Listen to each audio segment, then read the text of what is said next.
Hello everyone, Kent Bressler here. I want to welcome you to Kent's Kidney Stories. During our time together over these podcasts, I'd like to discuss kidney disease.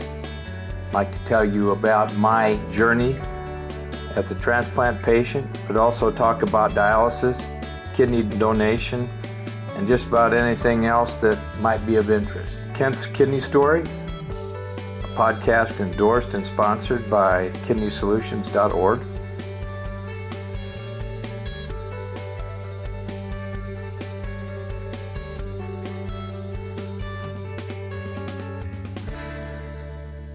Hello everybody, this is Kent Bressler, and I'm here to do a podcast this afternoon. It's afternoon where I am. I don't know what it is where you are, but I do know that it's a beautiful day in Texas. It's a beautiful fall day, and what we're trying to do is bring to you Kent's Kidney Stories, and it's sponsored by Kidney Solutions. You can look up about what Kidney Solutions is all about on kidneysolutions.org. I'm very happy to say that we've been very happily walking along, doing quite a few transplants here in the last year or so, and it's picking up. So hopefully we can keep this COVID at bay and do more transplants. Anyway, let's start with prayer. Heavenly Father, we look to you for guidance.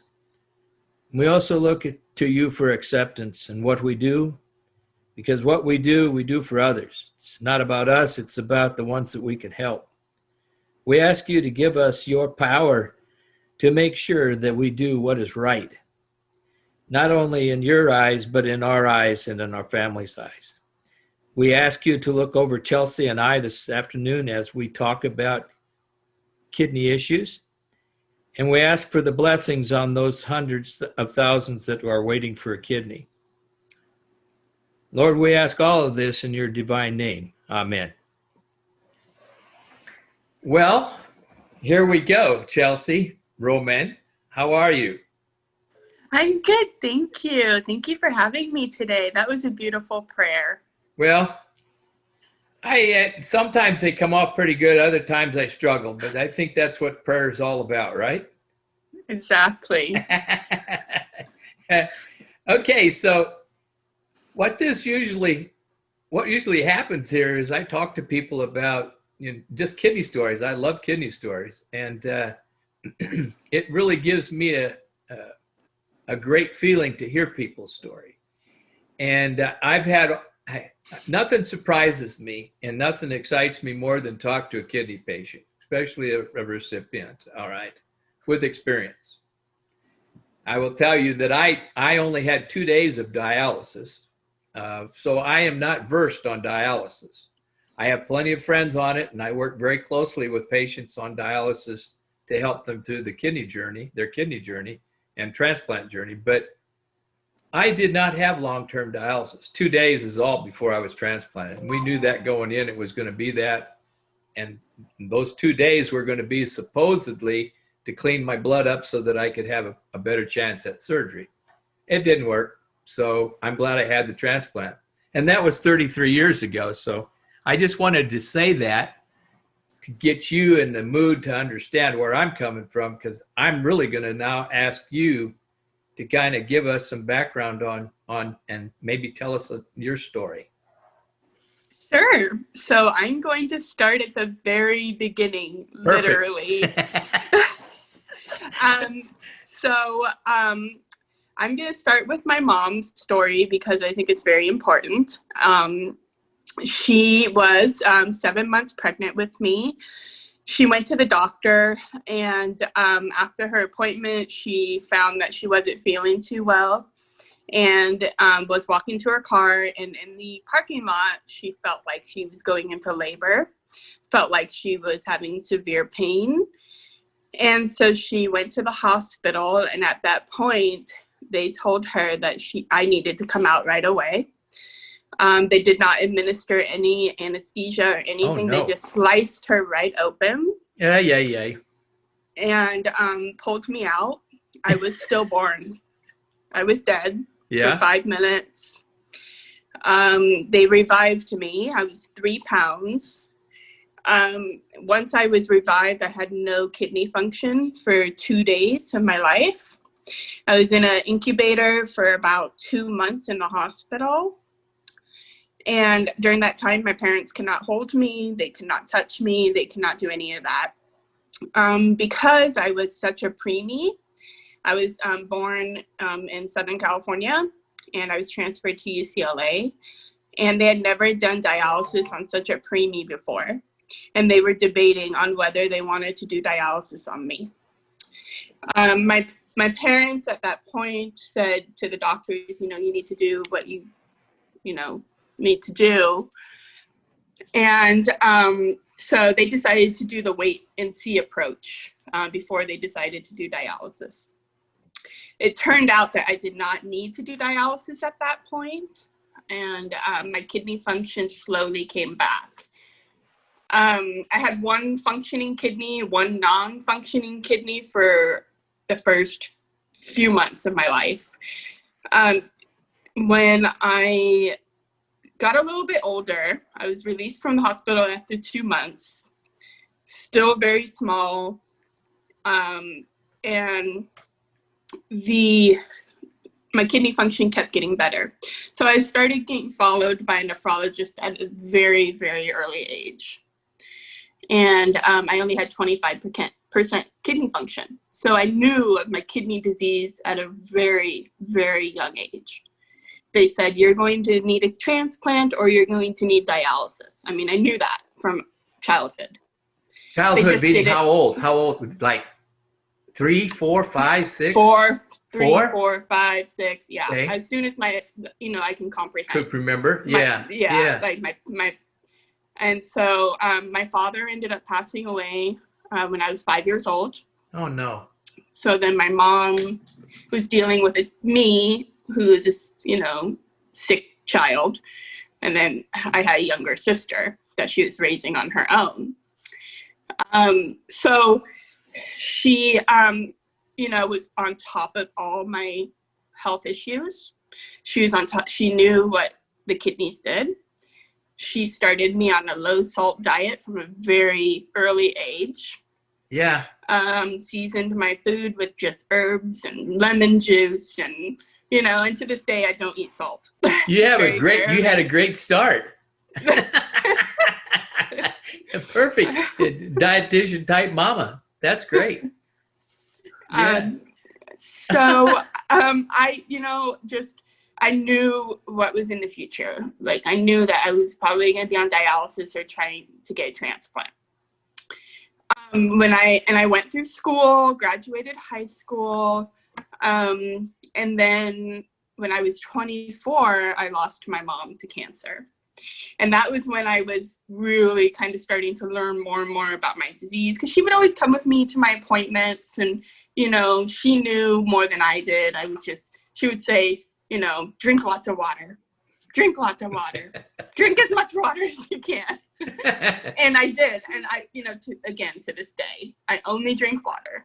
I don't drink much anything else except for, coffee and tea occasionally. Oh yeah. Yeah. But water is my main choice for hydration. So after she had passed away, I really felt like I was just kind of in a rut.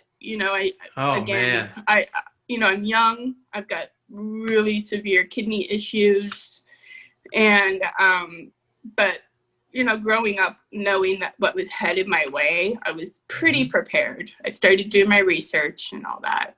How old were you? When she passed? I was 24. 24. Okay, yeah. So you had a foot up on it. Okay, good. Mm-hmm. Good. Mm-hmm.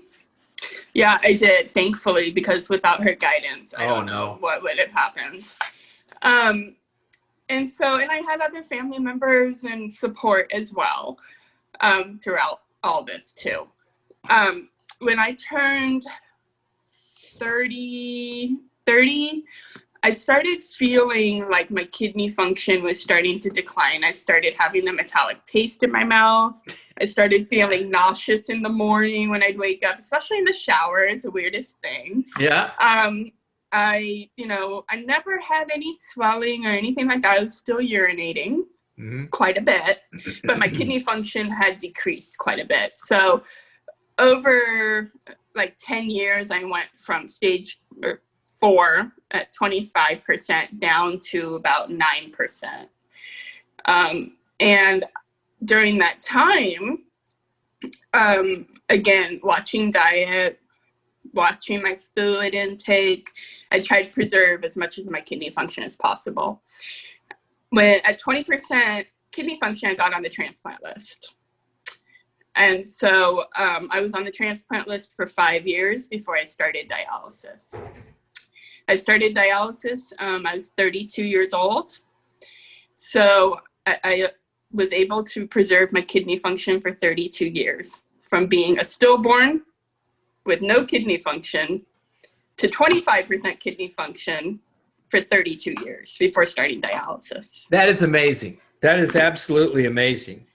You know that there's a disease process called renal agenesis, where children are actually born without kidneys.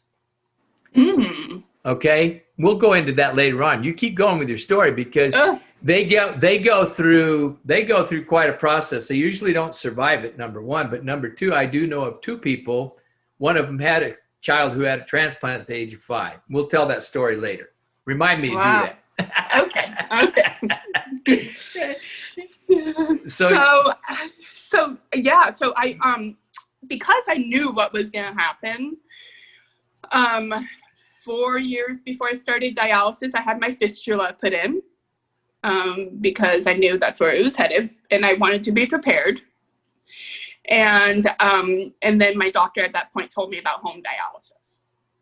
Oh, okay. And yeah, so I had my fistula put in, and I was ready to do, I wanted to do home dialysis instead of going in center. I actually, when I started dialysis, I called my doctor because I knew exactly how I was feeling, and I said, I need to start dialysis. She's like, okay, I've got a home program ready to take you in next week. Let's start the training.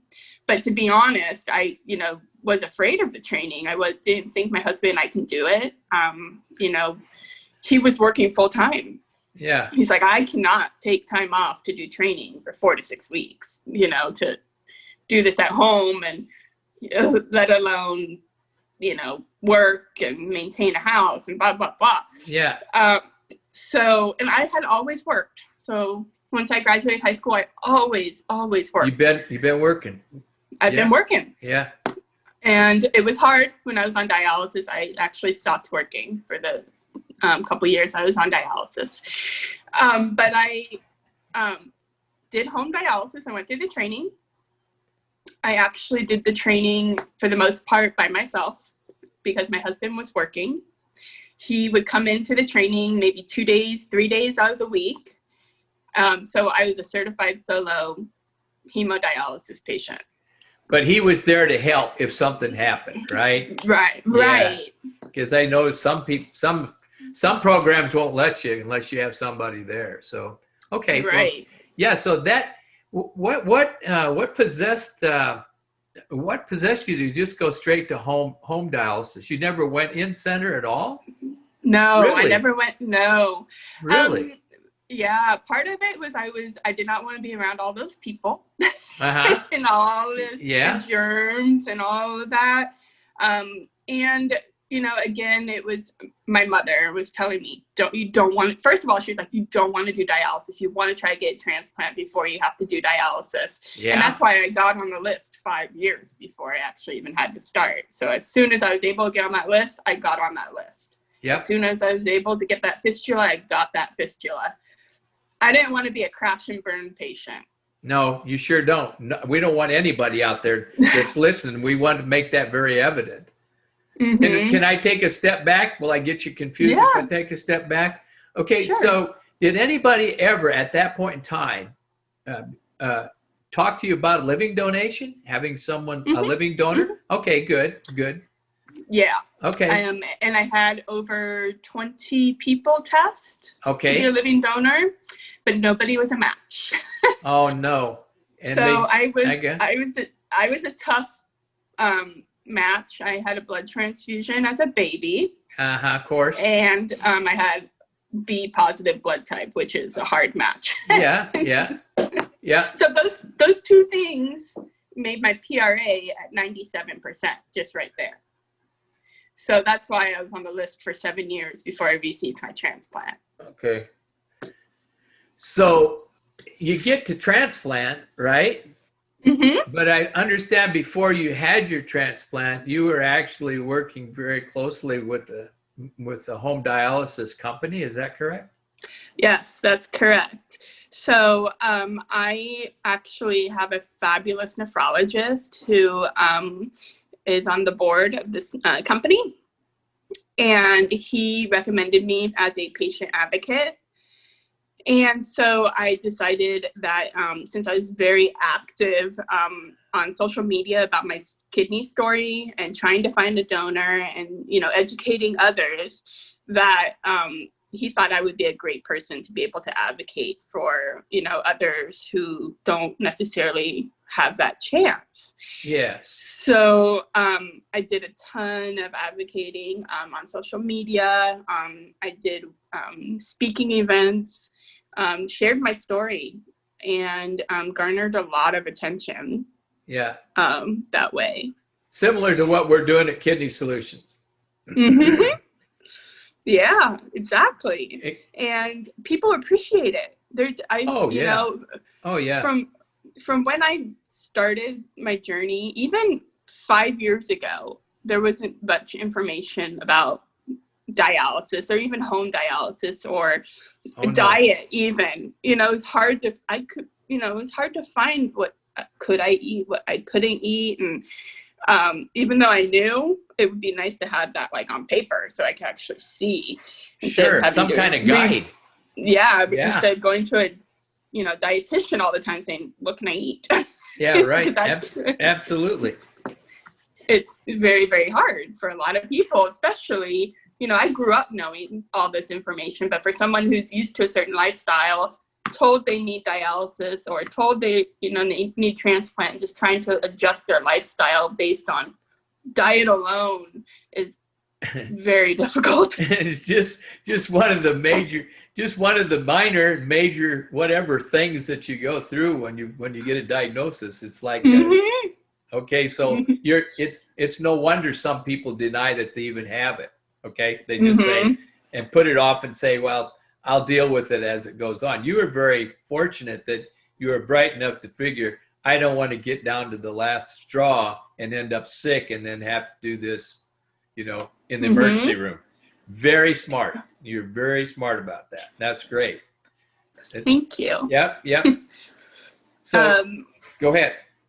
Oh, I was just going to say, that I contribute that to my parents, their education and what they went through at my birth, and because they didn't know anything about kidney disease. It doesn't run in our family, like they knew nothing about it until I was born. Yeah. And then, as their child who's suffering, they learned everything that they could. They were going to take care of you. That's for sure. One way or the other, weren't they? And that's a blessing. That's a blessing. Like a lot of folks out there that have gone through this similar have some type of disease process. Yours wasn't really a disease process. It was a mechanical complication of the delivery. And that's, that just gives evidence that this kidney business, everybody's different. Although you may have the same diagnosis or the same reason, like an infection or, like you with at birth, they're still different. I mean, if you find two people that have had the same anomaly, or the same disease process, they're not going to be the same at all. They're going to have different things happen to them. And so it's important that your folks grasp that, and you're very, very fortunate to be where you are now. I'm happy. And I see, I get to see you on the screen. If people would know, you look very, very healthy, and you look very content. You're happy. And that's what we want. That's what we want kidney patients to experience. We want them to be happy. We want them to be healthy. So hats off to you. Absolutely. And I will say, like, during my whole dialysis journey, as difficult as it was, because dialysis is not easy at all, I tried to maintain a great attitude, because I knew that would take me a long way. Yep. And it sure did. I mean, I never let it get me down. And people saw that, and it gave hope to others. That hope is the biggest deal. There you go. Yep. Did you feel, what are you doing now? I mean, this whole process, what do you do what are you doing for a living? I'm a patient consultant with NxStage Medical Home Dialysis. Okay. So my patient advocacy now turned into employment.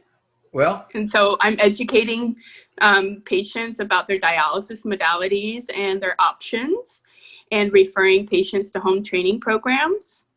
And I love it, because I'm continuing to educate and help people. Yeah, I was going to say, anybody who's been through what you've been through, and you've been at it from birth, many of us don't find out about it till later in life, or have some catastrophic situation like acute kidney injury, but you've been at it for a long time, and that people need to know. People have to be on dialysis. I don't care how you put it. We try to get people transplanted early, but still dialysis is going to be there. And they need people in that space to teach people, to get them to understand the right way, because there's a right way and there's a wrong way, and the wrong way can be disastrous. All right. And we know it happens. And so having somebody like you as a mentor, working with patients, it's great. I mean, that's what should happen. A patient should be helping, not somebody, like a nurse who's never experienced it or never had it. If you have kidney disease, you know what it's like. You're living it, right? So you're the best educator. Yeah. Absolutely.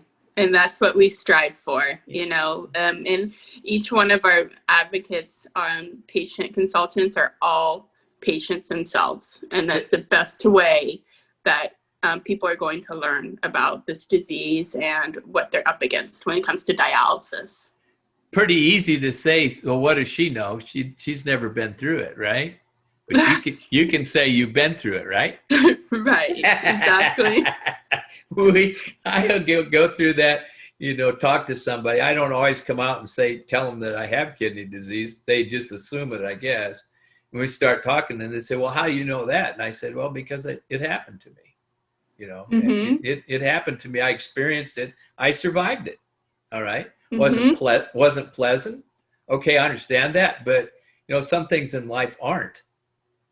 Right. Some things you just have to step up, stay in your own lane, do it, get through it, and then learn from it, and then help others to learn from it. And I think I know that's your structure. I know that's where you're coming from. I can tell it. Absolutely. That's 100% correct. Yeah. Okay. Tell me about your family. You have family? You said you had a husband. That's a good thing. I have a husband, and I have 2 dogs and a cat. Okay. And that is our family. There you go. Yeah, not able to have children okay. for obvious reasons. Yeah. But I'm very, very happy with our little family, and I have a sister who's local nearby, and I have aunts and uncles not too far either. So I'm very, very, very blessed with my family, and I'm very lucky. But yeah, I'm very, very happy. Well, we go through that whole thing about having kids afterwards, or, can you have kids afterwards? And some people can, some people can't. And I was in the middle. I had 2 growing girls at the time when I actually had the transplant. So, it's very important. Family is important, but family doesn't mean you need to have kids. Your husband and your dogs are family, and that's your life. Okay, so it's wonderful. Let me ask you, your nephrologist, this kidney doctor, this kidney specialist, do you still go to him? I do, yes. Okay. So right now I'm being followed by my transplant team, just because I'm a year out. And so I think I'm going to be going back to him shortly. Okay, that's what I was going to ask, because a lot of my patients spend a year with the transplant team, and then they go back to who they were. Some of them stay with the transplant team. So you've only been out a year. You're transplanting a year. Today's my anniversary. Oh, so. that's right. You reminded me of that. Thank you. I'm elderly. Yeah. You know, I make mistakes, so I forgot. That's why we were doing this. Yeah.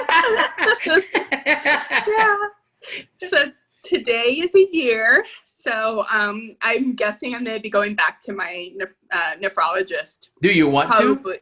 Oh, absolutely. He's the best. He's the best. I did too. I had to go.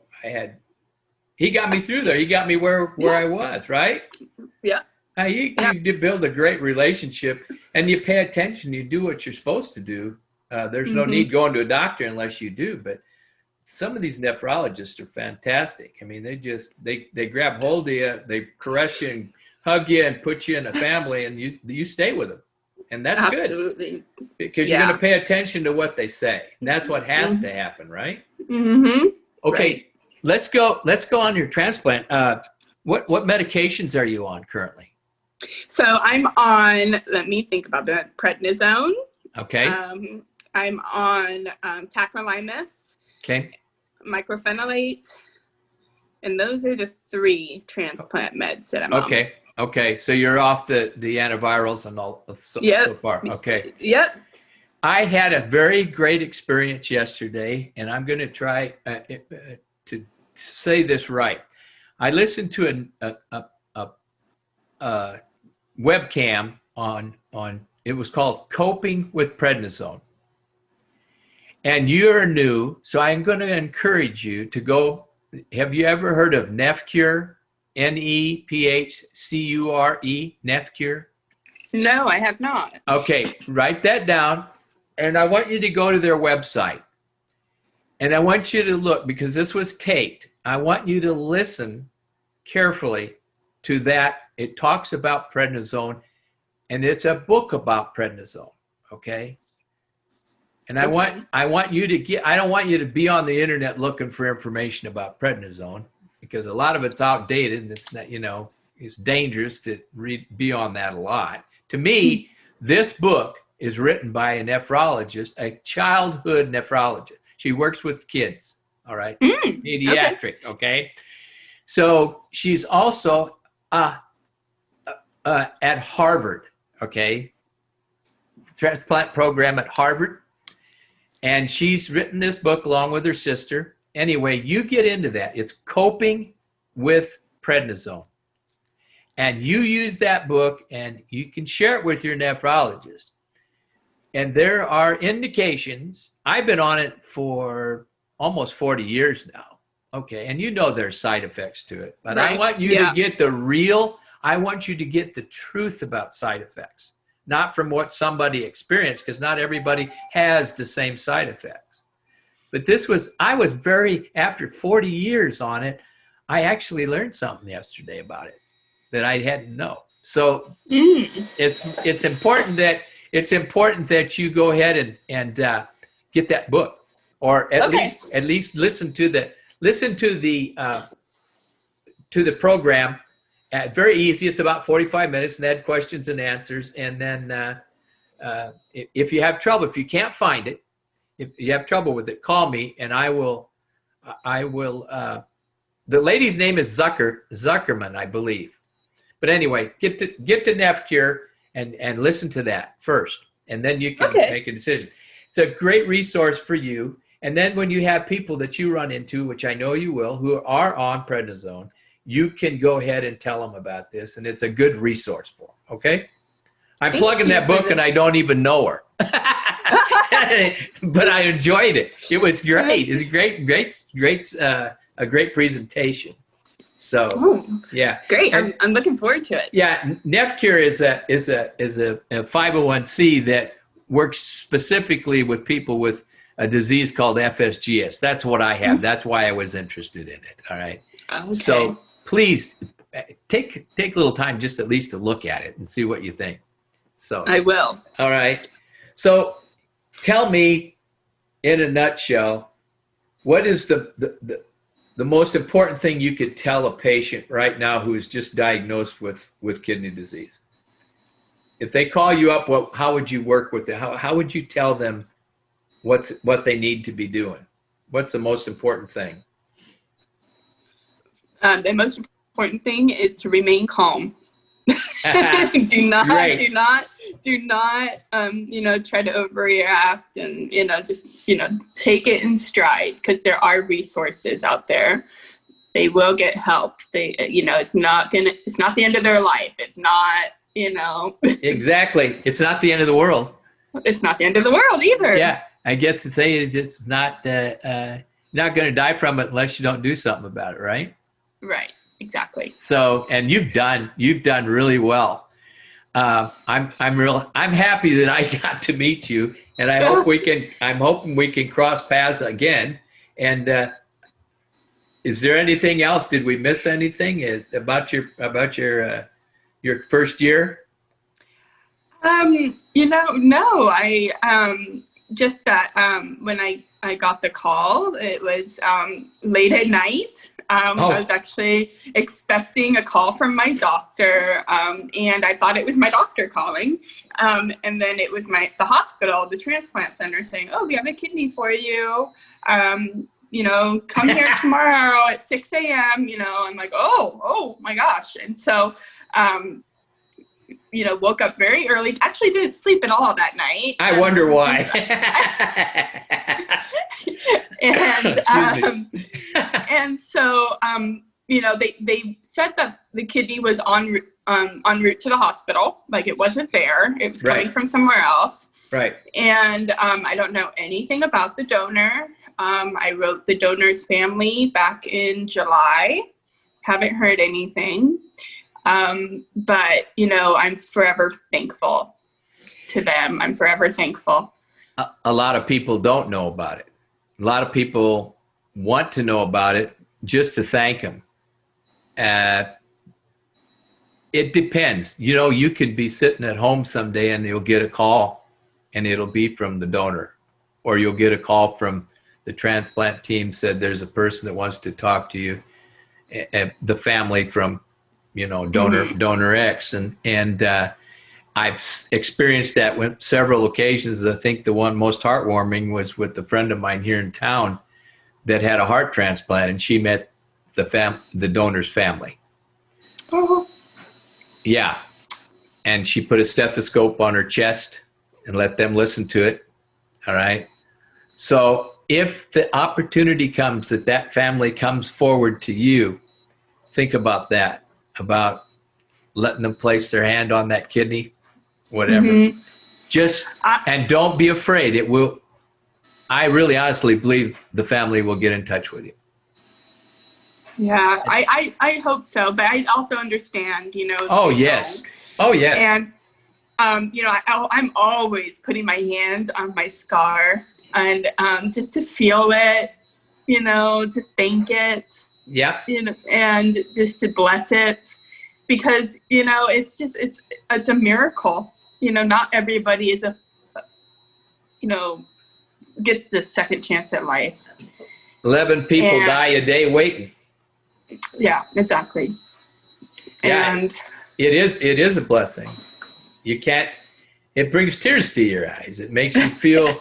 And that's another thing with transplant patients. They have an emotional level that's, I think, a little bit higher than most. Not that it's more of an appreciation and the respect that you have. And it does tear you up. And that's just the way it is. And that's okay. Mm-hmm. Because that's an emotion that you can deal with. And that's the love of the transplant. You're living. Right. Exactly. And then to double that, your patients that you work with, they get to see what they can do.